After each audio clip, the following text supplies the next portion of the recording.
Grüezi Amerika, Views from the Sister Republic, a University of St. Gallen podcast by Claudia Brühwiler. Grüezi miteinander. Welcome to a new episode with Views from the Sister Republic. Today's episode is a conversation about the state of America's economy. Who better to join me for this than Dr. Stefan Legge? Stefan is head of tax and trade policy, as well as vice director of the Institute for Law and Economics here at the University of St. Gallen. He also serves as Global Future Council Fellow at the World Economic Forum, and he is a founding partner at Trend Econ.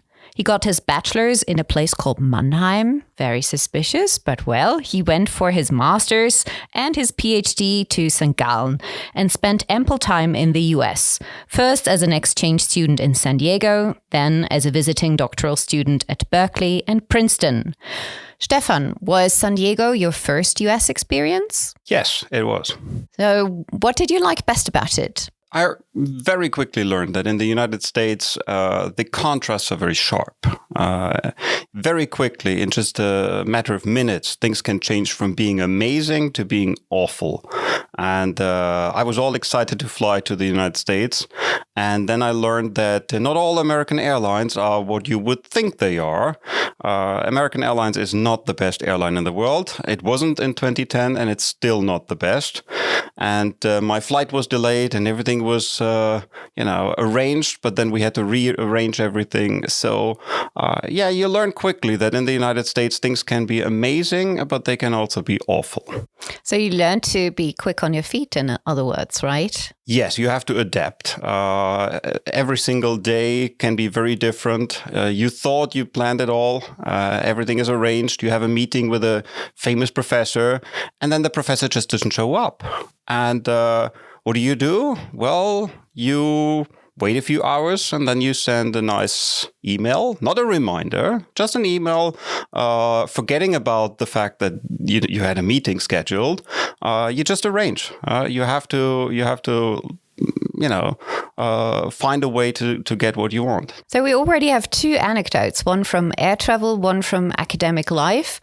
Could you share another anecdote where you felt, well, this is very much America, and now I understand this country better? Well, I already mentioned the sharp contrasts, and I've been to a number of U.S. universities. In addition to the ones that you mentioned, I've also spent some time at other places. And I remember, for example, the University of Chicago. If you go to the economics department of the University of Chicago, they have an entire room with all the medals and prestigious awards that the faculty won. It's a little bit like FC Barcelona. It's crazy to see all of the awards that they won. But you probably know that the University of Chicago is in the south of Chicago. And when I wanted to go there, some of my colleagues told me, you might have a hard time finding a cab driver taking you there because it's so dangerous. And so I went by bus. And every single time that I took the public transport in the US, whether that is in Chicago to the University of Chicago, or whether that is later back to the airport, where you see a person almost dying in the train, begging for money, that's the different side. That's the other side of the United States. And you mentioned the fact that I was at Berkeley. Yeah, when I was in Berkeley, it's only half an hour to San Francisco. And so I was frequently in San Francisco. I spent some time at Stanford University, and it's amazing. It's unbelievable what you see there. But I was poor, so I took what is called the Bay Area Rapid Transport. The BART. The BART. It's awful. But it's not I can confirm. It's awful. It's not as awful if you compare it to taking the bus. And of course, I was a doctoral student, and so I went to San Francisco also in the evening to have a few drinks and meet friends. And then after midnight, there is no more BART. There's only the bus. And the bus has 24 stops and it goes right through Oakland, and you see a very different kind of America. So I would always encourage people to go to the most amazing companies or universities, but take the public transport to see the other half of the country. Or take your car and keep your doors locked, depending on where you're going. So I think we're already in the midst of the subject, because we've covered already the big contrasts that we see in the United States, infrastructure issues, and poverty. So we are right in the economy. And everybody has been quoting the slogan from the Bill Clinton campaign from the 1990s, "It's the economy, stupid." And that was what many summed up the election to have been about, the economy, stupid.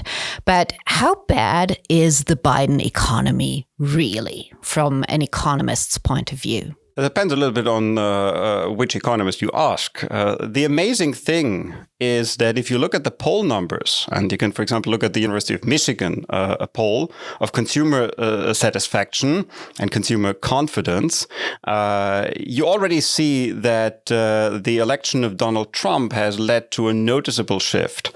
That is, the Republicans thought for years, when Biden was in the White House, that the economy was terrible. And of course, if you get your news from Fox News, then you think the American economy is in big trouble. If you ask the economist from the Democratic side, most top economists, I would say, vote Democratic for the Democratic Party, then of course the economy is doing reasonably well. And so if you ask me, I'm neither Republican nor Democrat, but I can look at the data, and the economy is remarkably strong, with one caveat, and that is it's benefiting a lot from fiscal and monetary policy. And people at the end of their supermarket trip feel that they got ripped off and that they can't really afford life anymore, because they don't really care, the voters, about the data that you're looking at, but they're looking at the price tags. So how come that the economy is doing pretty well from a neutral perspective, but that people felt that it was failing them? And not just Republican voters who were glued to Fox News, which is actually not that many at the end of the day. A lot less people watch cable news than we often give Fox News credit for. But that also Democratic voters felt that, well, the economy is the key issue. How come that economists look at the data and feel confident about America, but the Americans themselves do not share that confidence? Well, two answers to that. The first one is always compared to what? And the second is, you have to look at a lot of data points to tell a story about how a country is doing. So the compared to what? When the Americans complain about the economy and they complain about their standard of living, you have to put that into context. The United States is by far the richest country of any populous nation in the world. You cannot compare it to Switzerland. Yes, Switzerland is richer, but Switzerland is a tiny country of 9 million people. The United States is more than 300 million people. So you have to compare the United States to Japan. Japan used to be richer, is now at about 40% of the income level. So the Japanese are really poor compared to the Americans. And if you look at European countries, they're not doing so much better compared to Japan. Somewhat better, yes, but a lot poorer than the United States. So the average GDP per capita in the United States is far higher than what you would see in Europe or in Japan. However, first of all, people take that for granted. That's true, yeah. We know that from Switzerland. If you ask 100 people on the street here in St. Gallen, how's the country doing? You wouldn't get 95% saying the country's doing great. Although if you look at the country and you compare it to the rest of the world, where do people have a better life than in Switzerland? So people get used to a certain standard. That's the first part. And the second part is, indeed, there's huge inequality in the United States, incredible inequality. And so when the average goes up, it doesn't mean that the median goes up. It doesn't mean that the bottom 20, 30, 40% have a better life. And if you mention inflation, you mentioned the prices in a supermarket. Who cares about those prices? Certainly not if you make 150,000 or more, then that's not so much an issue. But for certain people, food prices matter a great deal. And they don't necessarily show up so much in the aggregate statistics when we just talk about GDP and GDP growth. But what could the president have done differently? To what extent do American presidents actually influence the way of the economy? Because everyone has been talking about it. Both candidates had to bring up their plans, etc. But the question at the end of the day is, what do these plans really matter? Well, the inflation you see in the United States is driven by a lot of factors, including the developments in a lot of other countries. And what we had over the last decades, and it's now probably coming to an end, is an awful lot of cheap products coming from China.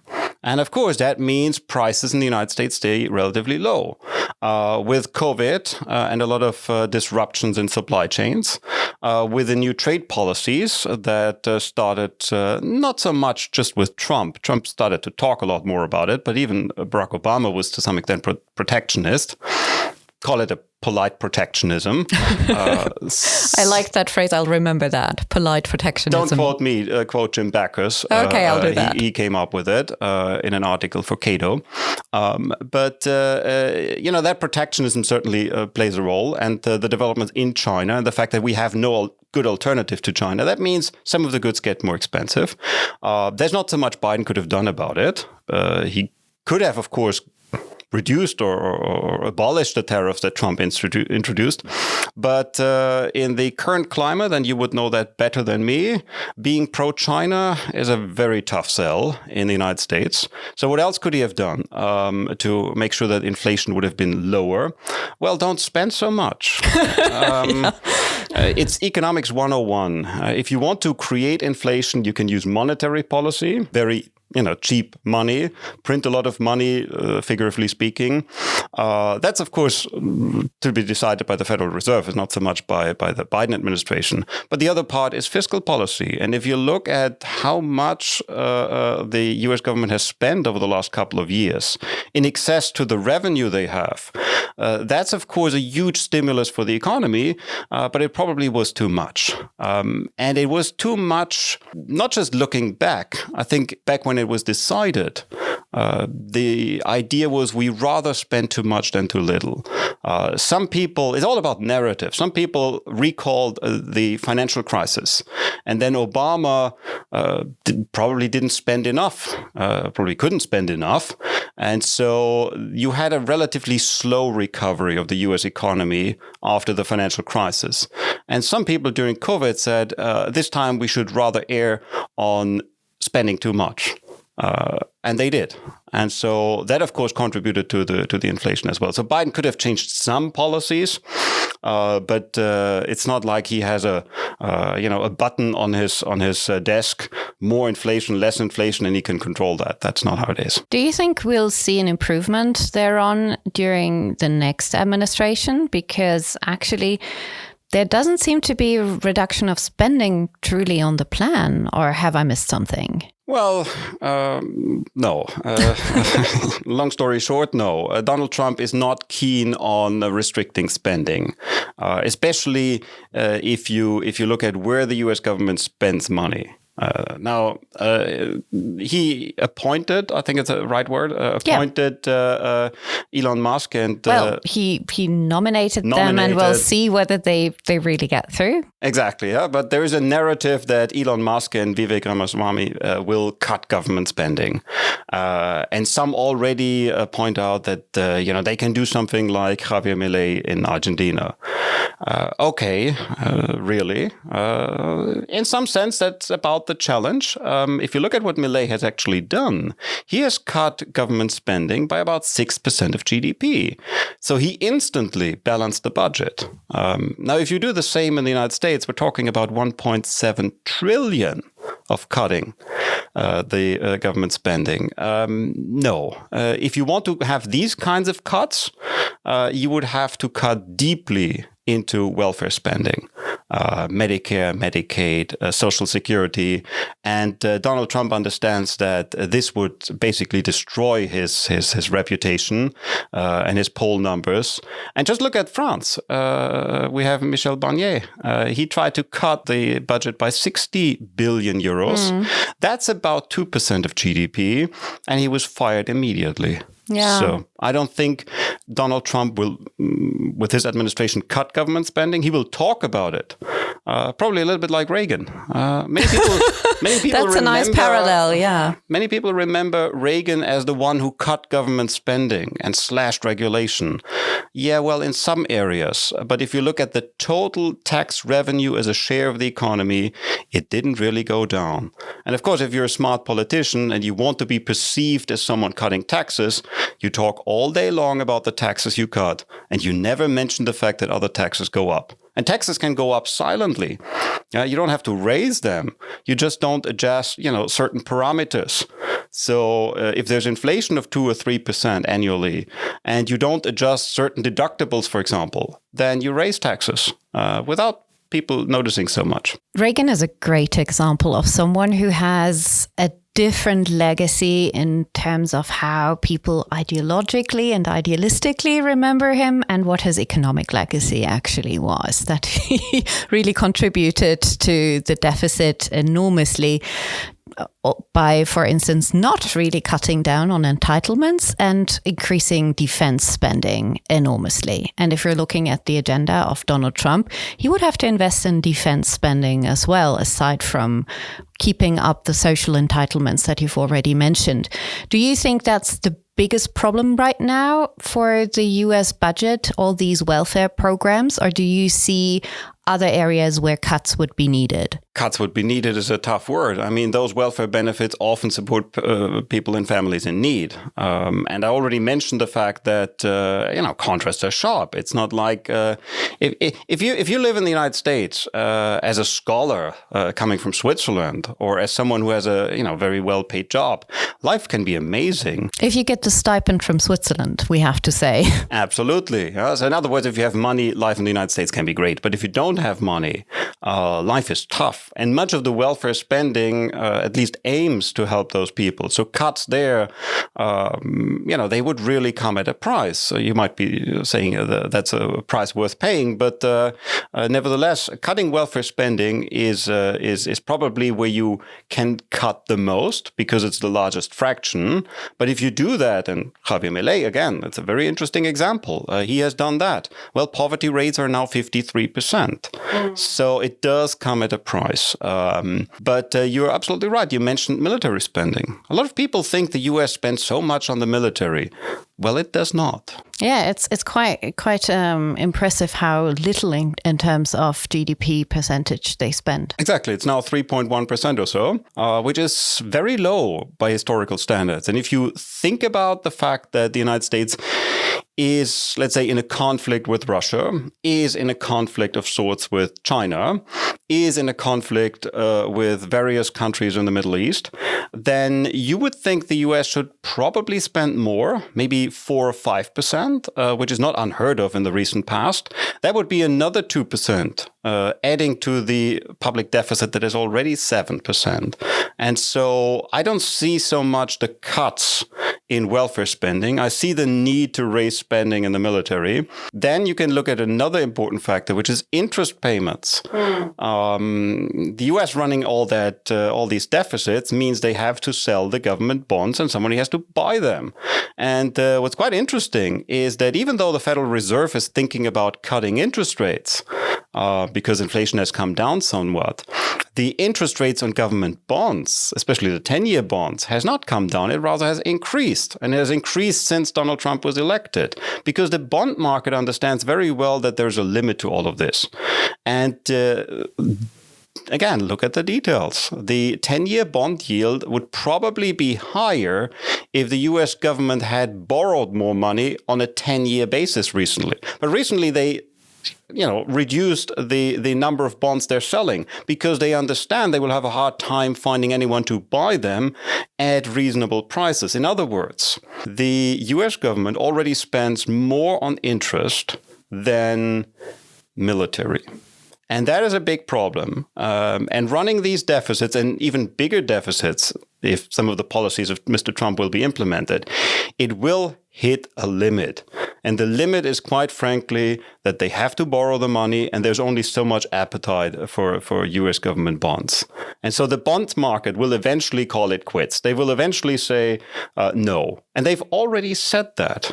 And it's interesting that Donald Trump, in his nominations or suggestions for various posts, has kept an eye on selecting people with Wall Street experience who know what he can do and what he cannot do. He does not want to end up like Liz Truss. The UK Prime Minister, who was very short-lived, very quickly, because she didn't understand that if you want to run big government deficits, you have to have someone to finance it. And if you don't have a central bank to print the money, which you don't, then you have to satisfy the bond markets. Well, Liz Truss got fired because she's also in a parliamentary democracy. No one can fire Trump unless there's a successful impeachment, and he survived 2 of them. But what you drew up as a scenario sounds rather scary, and it reminds me of a lot of people pointing out that the United States has this enormous federal debt since it has been running deficits for years and years and years and years.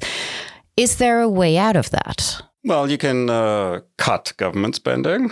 You can, and we discussed that, and that's going to be very, very hard. You can raise tax revenue. The United States, if you look at it and compare it to European countries, not so much Switzerland, but God forbid France, there's a lot of room for tax hikes. But then again, the American people are not, in preference of that. They don't want to have any major tax hikes, although that's always an option. And the very fact that the US government could, in theory, raise a lot more tax revenue probably calms down some of the bond markets, because everybody understands if the United States ever had a shortage of cash, one option would be to raise taxes. They don't like it, but if they have to, they could. The other option is, of course, inflation.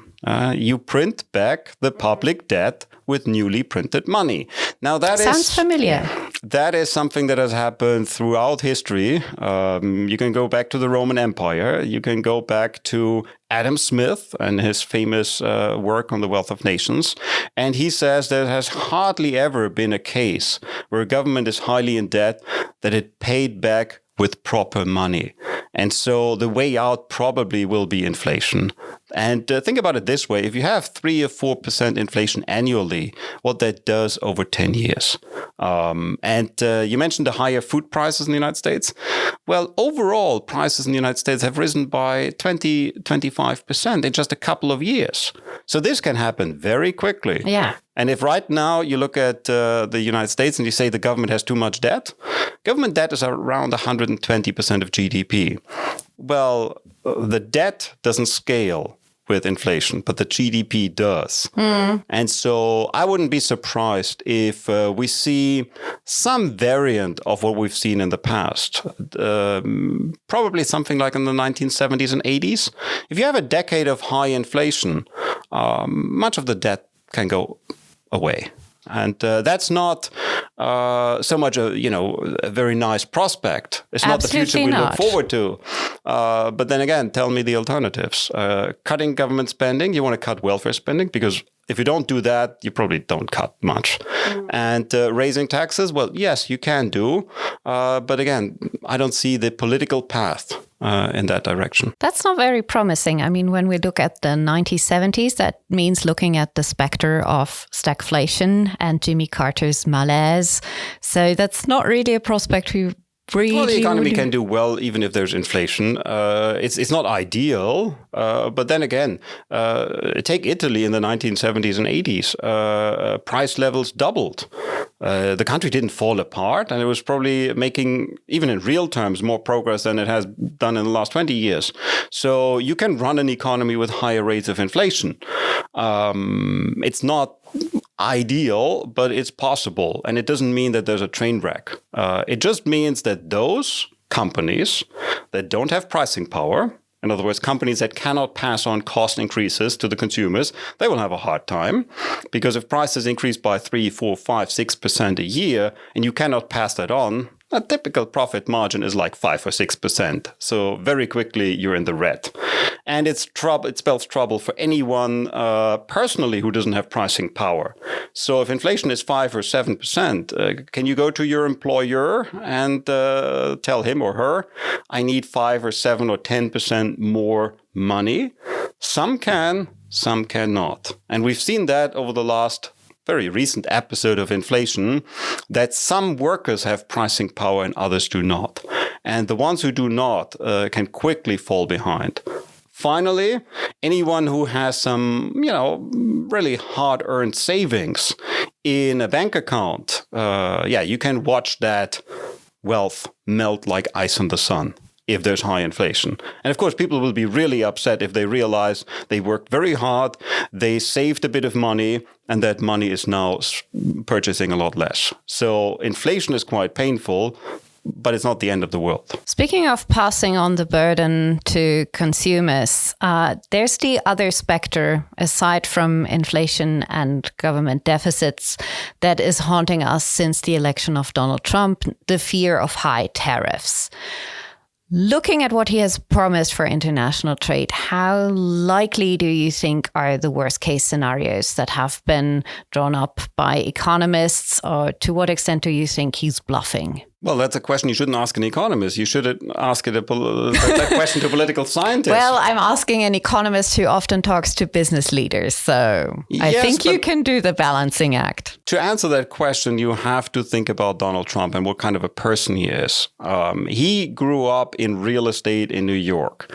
If you want to make it there, you have to be ruthless. It's a very tough battleground. And in real estate, it is often a zero-sum logic. I get the deal or don't get the deal. And so take the combination of the two. He grew up in an environment where he learned that he will be successful if he is ruthless. He makes all kinds of claims and threats and does whatever dirty business you have to do. And he wants to make the next deal. And the next deal has to be such that he is perceived as a winner. Whether that deal is actually good or not, that's secondary. And Donald Trump, how old is he now? 78? I think so, yes. Yeah, 78. He's close to hitting his 80s, yeah. So he was 70 then when he first became president. And there's an interesting line from Elon Musk. Elon Musk was once asked, we understand why you go into, space and why you go into electric vehicles because of climate change. And, you do so much and you say it's for humanity. But one of humanity's biggest problems is that we all die at some point. Nobody makes it past 130 years. Why not working on that? And he said he's opposed to the idea that people live forever. And he was asked why. And he said, most people don't change their mind. They just die. And so you take a 70-year-old becoming president in 2016. Do you think he's really that different now? No, he's the same person. And he's probably the same person like 30, 40 years ago. Back in the 1980s, he talked about higher tariffs on imports from Japan. So that has always been his thing. Will he implement those tariffs? Maybe. It depends. There are always two sides. His idea and his logic, I think, is he says, I will put 25% tariffs on all products from Mexico and Canada. And then Mexico's leader and Canada's leader, they will come to him and they will, quote Trump, beg on their knees for any kind of deal. because they understand that this would really harm their economies, and then Trump will get something out of it. And to some extent, all of these threats are already working. He was invited to France the other day. Trudeau came to Mar-a-Lago, as far as I recall it. So that's his way of making deals.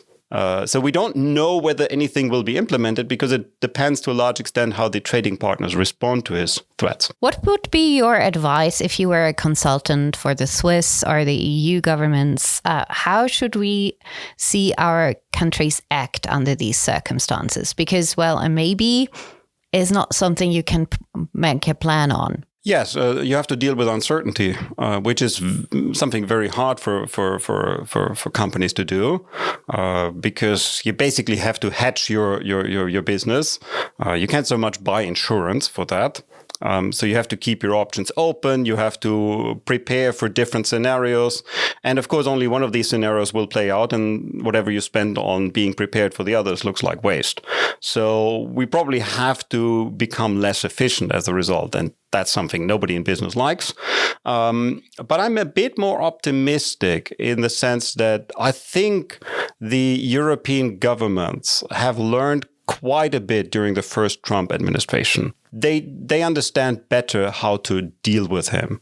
And hopefully that leads to better outcomes so that Donald Trump will not go and impose severe tariffs on products coming from Europe. And so it wouldn't disrupt so much the strategies of companies that do business internationally. And what are your takes on what is in store for Chinese-US relations and how that will affect us? Well, in the bigger picture, I think the U.S. has made it clear numerous times, and not so much Trump, but take Sullivan or someone from the Biden administration.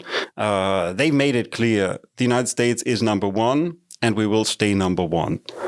Now you do the math, and it's very simple. If you have 300 plus million Americans and you have 1.4 billion Chinese, that means the GDP per capita of the Chinese can only reach a certain level. Otherwise, the Chinese will have the bigger economy. And that's just the sort of macroeconomic perspective. You then have technologies. The United States right now has probably the best universities, the best companies. It's technologically leading. And they don't want this to be undermined by China. So the two countries are really heading for conflict. They're already in a conflict. It's not just a trade war, it's an economic war of sorts. And that will continue unless maybe the Chinese go down the path of Japan. You probably remember the wonderful book, The Coming War with Japan. Yes, I do. That's and there was a good logic behind it. The logic was that the Americans don't like the Japanese very much, partly because of Pearl Harbor.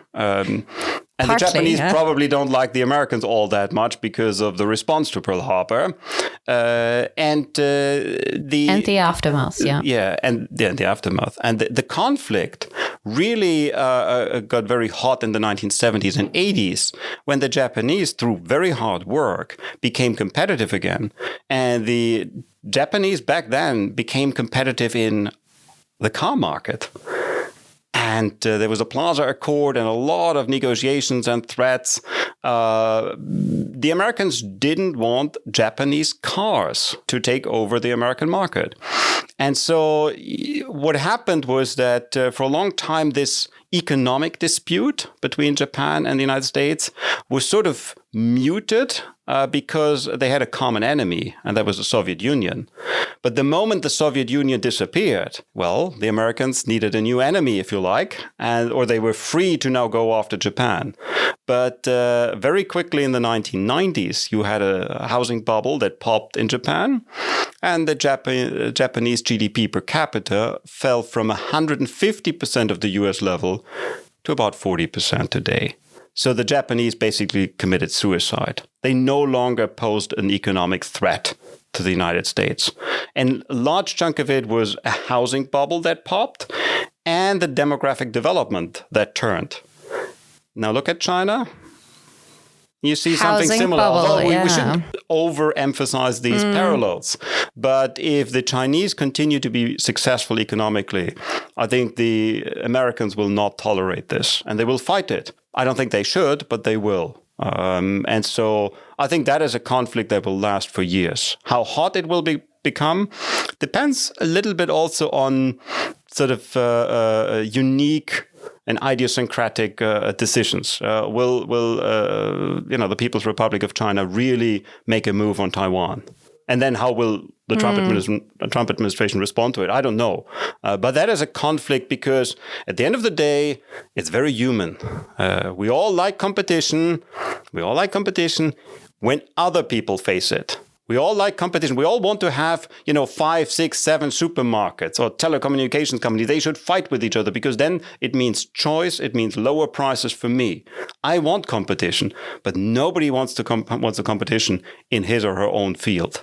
And so the Americans are fine with China rising as long as the Chinese produce what the Americans don't produce. But now China is at an income level of about a third of the US level. They have already announced with the Made in China 2025 strategy that they want to be competitive in chip making, in cars, in green technology. The Americans don't want that. So I think we're far away from a Chinese car becoming the successor of the Toyota Camry as America's most favorite car. Not going to happen. But we'll stay tuned for that. To conclude, Stefan, what will you be looking out in the next coming weeks, particularly? Where is your attention glued to when it comes to the US economy? I look at the bond market because I'm not so much worried about the country from a business point of view. I mean, it's amazing how successful the US economy is and how successful the American businesses are. The other day, I pointed out that a boring company like Home Depot is worth more than the entire German car industry. And that's not a boring company. Have you ever been to a Home Depot? Yeah, but it's it's a store where you can buy some stuff. It's a DIY store, and it's kind of a microcosm of American suburbanites, all the people who need stuff to build stuff profit, go 10 there. to 15 billion, market cap 400 billion. That's a bit steep. How much growth do you expect for that company? But anyway, Well, depending on the housing market, you never know. Yes, you can always err on the very optimist side. But truth be told, the U.S. economy is very, very strong, and I don't see that changing so much, especially with the Trump administration in the next coming years. The challenge for the Trump administration will be to continue to prime the pump, as we say. Donald Trump wants to have a booming economy, and the government can do quite a lot, but only as long as they can finance the deficit. So I would pay close attention to the bond market. How does the US government get all of the money they're currently spending and they want to spend or not tax going forward? So that's probably the breaking point. The rest of the country, it has a lot of social problems. We shouldn't forget that life expectancy is terribly low. We shouldn't forget in comparison to the rest of the Western world, yeah. Yes, and that is the benchmark. It's richer than Germany, so people should live longer. Maternal mortality rate should be a lot lower. Absolutely, yeah. The prison population, 560 out of 100,000 people are in prison. In Switzerland, it's probably 10 or 50 or 20. It's the country has a lot of problems, but it got used to that. They probably don't break the country. But the next government has to find ways to finance its plans, and I will keep an eye on that. As a farewell note, Stefan is an avid reader. He is currently on his project of covering 52 books in 52 weeks. If you haven't heard of that, follow him on LinkedIn. He always gives us good summaries of the books he has read. Now, as a recommendation to all our listeners, which of where are you at now? 50 books? 49 books? I wish. I have to be very productive over Christmas, and I will. The thing about goals is, I read the book Quit, for example, over the year. And one of the important insights was, you should set yourself a goal. But if you set yourself a goal of 52 books, one book every week, and you manage 45 or 50, it doesn't mean you fell short. it means you read 45 books. Absolutely. And so I probably end up maybe with 48 or 49, or maybe I even managed to 52, but that doesn't matter so much. The book I would definitely recommend to anyone interested in the United States is the new book by Ruchir Sharma, What Went Wrong with Capitalism. It's a nice summary of how the United States got addicted to fiscal and monetary stimulus. Typically, the idea from a macroeconomic textbook is that the government and the central bank should help the economy in a recession, but not when the economy is recovering or booming. But over time, and it's not so much Democrats or Republicans, it's both parties, they stimulated the economy one way or the other during a recovery. And the Biden administration did it probably more than anyone before, and Trump wants to do even more than that. And eventually this hits a limit. And Ruchir Sharma already a year ago said, watch out for the bond markets. Because all of these governments, and not just the United States, also in Europe and Japan and in other countries, governments are highly unpopular. And if you're unpopular and you face an election, one way to save yourself might be to stimulate the economy, to boost the economy. But you have to have someone who gives you the money. That's the problem of running a government deficit. You rely on other people's money, and other people's have various options. They can buy these bonds, but they can buy other things as well. And so Ruchir Sharma, What Went Wrong with Capitalism. And capitalism can't be a popularity contest, unfortunately. Well, it depends on what kind of capitalism you have. And you probably have a kind of capitalism. And that's the opening chapter in the book, where Ruchir Sharma describes how he came from India to the United States with this image of what capitalism would look like. And over the years, partly because he has met all the wealthy and important, powerful people, he understood that the American capitalism is on a, track that is not so good. It's more of a crony capitalism rather than capitalism as it should be. So definitely worth reading. The Gilded Age is back. Thank you so much, Stefan. I hope you're coming back. I think we have a lot more to talk about in coming weeks and months. Certainly will come back. Thanks for having me. Thank you very much. Thank you. And I thank all of you for listening. Auf Wiedersehen. Grüezi Amerika. Views from the Sister Republic, a University of St. Gallen podcast by Claudia Brühwiler.